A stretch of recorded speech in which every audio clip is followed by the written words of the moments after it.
کسی که واقعا به اسلام پابند باشد، اسلامی واقعی در وجودش باشد و هرگز در برابر هیچ دیکتاتوری خاموش نمیماند. کسایی که به اسلام واقعی تربیت میشوند یک انسان‌های انقلابی هستند. انسان‌هایی هستند که هرگز ظلم قبول نمیکنند. نه در حق کسی ظلم میکنند و نه در حق خود ظلم قبول میکنند. به این خاطر اسلام و مسلمان‌های واقعی را برای خود یک خطری بزرگ میدونه، برای خود یک تهدیدی بزرگ میدونه و دشمنی این نفر و دشمنی این ظالم و دشمنی این قاتل به ضد اسلام و مسلمان ها از زبانش آشکار می شود، از اعمالش آشکار می شود.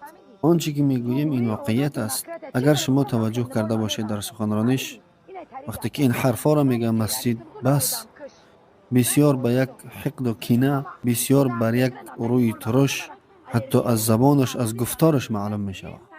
مثل که الله عزوجل می فرماید قد بدت البغضاء من افواههم، دشمنی اونها از دهانشون آشکار است. و ما تخفی صدورهم اکبر، و آنچه که در دل دارند بزرگتر است.